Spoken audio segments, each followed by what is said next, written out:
युद्ध में रूस की सबसे बड़ी ताकत उसकी मिसाइलें हैं। मिसाइल और ड्रोन की वजह से ही पुतिन यूक्रेन के इंफ्रास्ट्रक्चर को तबाह करने में कामयाब हुए हैं। लेकिन अब अमेरिका यूक्रेन को एक ऐसा कवच देने वाला है जो रूस की मिसाइल, ड्रोन और एयरक्राफ्ट को हवा में ही नष्ट कर देगा। इस कवच का नाम है पैट्रियट एयर डिफेंस, जिसके नाम से रूस में अब खलबली मची है। रूस को लग रहा है पैट्रियट के आते ही उसकी मिसाइल कबाड़ की तरह गोदाम में ही पड़ी रह जाएगी।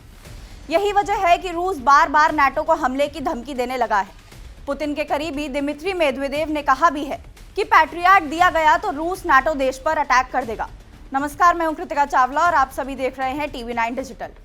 अमेरिका ने यूक्रेन को NASAM एयर डिफेंस भी दिया, रूस ने कुछ नहीं कहा। लेकिन अब जैसे ही अमेरिका ने पैट्रियट एयर डिफेंस देने की बात की, रूस में खलबली मच गई। रूस से धमकियों का सिलसिला जारी है। कहा जा रहा है कि पैट्रियट देने का मतलब अमेरिका को सीधे तौर पर युद्ध में उतारना है और रूस के लिए नाटो पर अटैक का ग्रीन सिग्नल है। दरअसल पुतिन की बेचैनी की वजह है पैट्रियट की ताकत। Patriot missile defence system 100 kilometre दूर दुश्मन की मिसाइल को ट्रैक कर इसे नष्ट कर सकता है, यानी मिसाइल लॉन्च होते ही पैट्रियट सिस्टम उसे तबाह कर देगा। ब्लैक सी के युद्धपोत से दागी गई मिसाइलें समुद्र में ही गिर जाएंगी। यूक्रेन में इस वक्त जर्मनी, अमेरिका और स्पेन का एयर डिफेंस मौजूद है। रूस की कई मिसाइलों को यूक्रेन हवा में नष्ट कर चुका है, लेकिन यूक्रेन के पास ऐसा डिफेंस सिस्टम नहीं है जो एक साथ कई मिसाइलों को एक ही समय में गिरा सके। पैट्रियट के आते ही यूक्रेन की ये कमजोरी भी दूर हो जाएगी। पैट्रियट बैलिस्टिक मिसाइलों को भी गिरा सकता है, यानी रूस इस्कंदर मिसाइलों से भी यूक्रेन पर हमला नहीं कर सकेगा।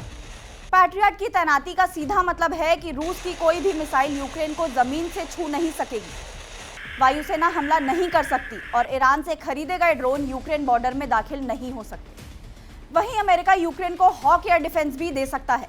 Hoc interceptor missile stinger missile system का अपग्रेड वर्जन होगा। ये कम दूरी का एयर डिफेंस सिस्टम है जिसका इस्तेमाल यूक्रेनी सेना पहले से ही कर रही है और अब इसे अपग्रेड किया गया है। अमेरिका ने एयर डिफेंस देकर रूस की बौखलाहट को पहले ही बढ़ा दिया था। अब पैट्रियट रूस और अमेरिका की डायरेक्ट फाइट की वजह बन सकता है। फरवरी में जिस विश्व युद्ध की आशंका है उसकी वजह भी पैट्रियट एयर डिफेंस सिस्टम बन सकता है। आपको हमारा ये वीडियो कैसा लगा कमेंट करके जरूर बताएं और ऐसे ही देश विदेश की तमाम बड़ी खबरों के लिए सब्सक्राइब करें हमारा YouTube चैनल TV9 भारतवर्ष।